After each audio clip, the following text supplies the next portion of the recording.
am actively taking initiative in my professional life. I feel that this season of my life is one of taking initiative. Recently, I was invited to be a guest curator at the Greenville Museum of Art, and in this role, I am taking the initiative to ensure that Black artists and Black voices are uplifted in the space and that Black artists are well compensated for the work that they are bringing.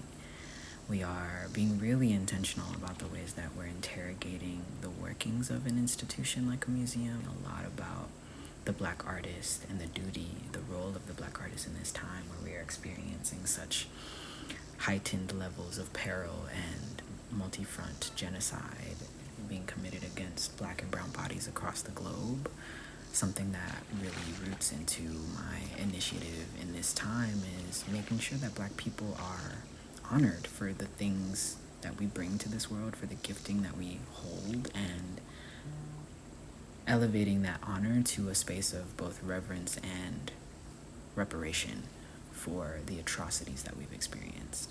And I believe that that initiative is something that I've taken in so many workplaces. I haven't always stuck it out. I think a part of maybe what I might consider the failure from these kinds of foreboding initiatives, right? Like this authentically and deeply proud and often prideful Blackness that I contain inside of the many white institutions where I've either been in school or in work. Yes, I know that a major setback has been needing to leave the space because of the toxicity, because of my unwillingness to forego my values as a Black person. I think the initiative that I'm taking right now, investing my own money into a residency series that I would like to build, not only with the Greenville Museum of Art, but with the North Carolina Museum of Art, with Elsewhere Museum, with various museums across the state of North Carolina and the Southeast, and hopefully even the country and as well as internationally. Eventually, I see myself being able to bring this kind of unique and intentional programming that invites the Black artist into a space of reverence, not only as we honor and engage our past, present, and future. I just really believe in my ability to bring forth a platform on which artists and myself can stand. A platform that allows us to have the kinds of conversations that we want to have, that we know we need to have in the mainstream art world. I feel that often the entertainment industry and the art world both rely so heavily on a very crass perspective that really limits the voice of an artist to speak on that which is political, that which is social, and that which is revolutionary. So my commitment in this time is to anchoring down into the initiative that I have around bringing a prideful Blackness into these institutions and requiring that they pay us well for the work and the gifting that we are sitting with. As Black people, I believe that our artistry is a portal into the toolbox that helps us get free in this time. So as I endeavor to create spaces for Black artists to create and be well compensated for that creation, I am also creating pathways for us to understand and more deeply resonate with new strategies to help us build and access our most communal liberation and our most communal liberatory and resistance practices, I believe, can be found in our artistry. I think specifically in the way of overcoming, I feel that standing in a bold Blackness in a white space is the overcoming. Truly, I feel nothing else.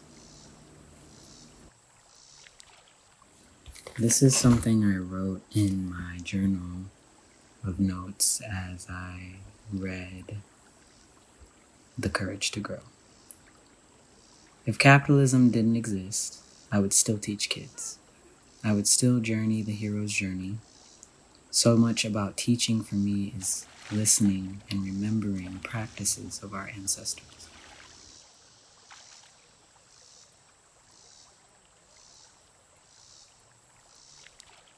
I see children as having a meeting with the ancestors before journeying to our world to ask questions that their souls need to know about the family lineage they are inheriting. I wonder what that conversation was for me.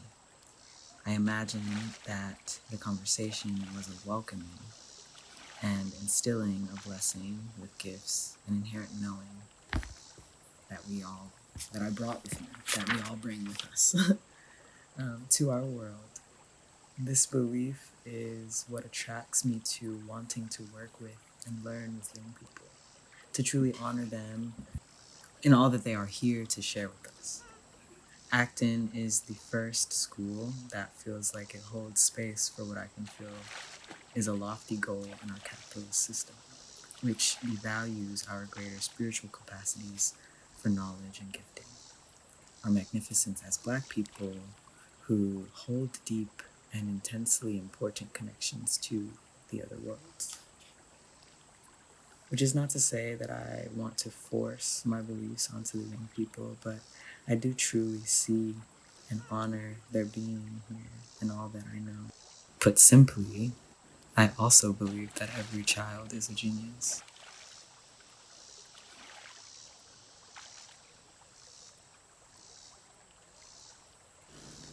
I believe it's important to be a guide and not a teacher because you have to have room as a learner, as someone who's engaging in study, no matter what kind of study that is. You have to have the room to make your own commitment to the thing, and also your room to study in such a way that meets your needs. I think about myself as a pianist or as an artist or as a dancer. I've never studied, not really, in the same way that most study piano or painting or dance. It's all been a self-study practice that has only drawn me deeper into my sense of self, worth, and dignity. And it's rooted in a place that's purely fueled, maybe is a better language, for my, it's purely fueled by my desire to learn a new skill or to hear or see beautiful things, right? To be able to create a beautiful shape with my body.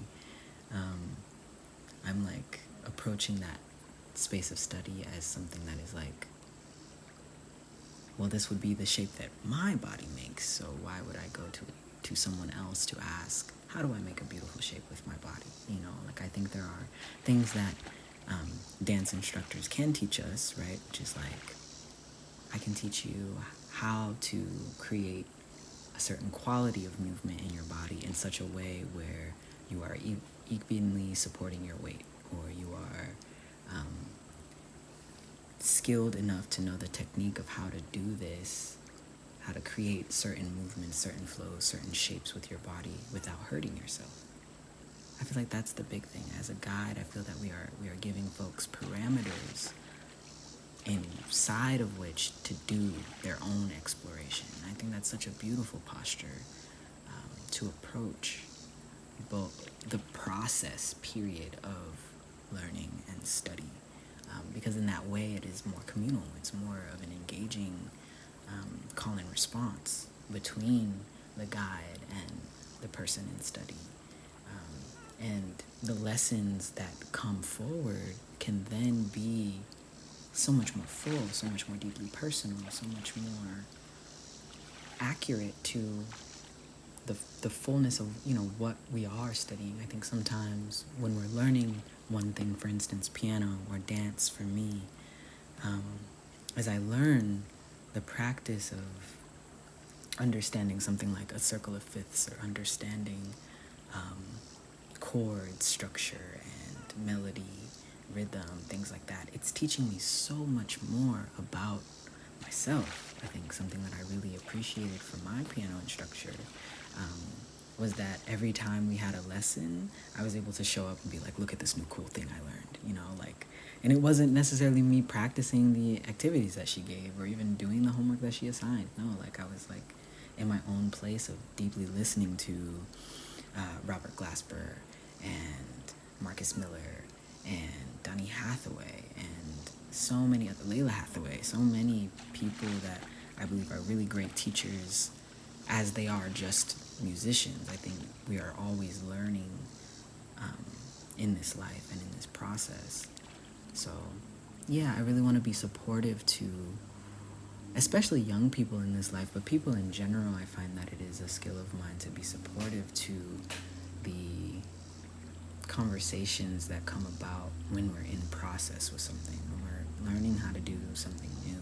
We always need that point of reference, that thought partner, that bounce board to like say, hey, I'm learning this new thing and this is kind of where I'm stuck, or this is what I'm noticing, or this is a reflection on how much I have grown, and this is the ways that I want to continue to deepen and expand that growth, right? Like, I feel that as a guide, your posture inside of the studio, the learning studio, is so much more full than what posture you can take as a teacher in a classroom. I feel that teachers in classrooms often have to adhere to a certain kind of rigid structure that they themselves don't even fit into, let alone the students that they're attempting to teach.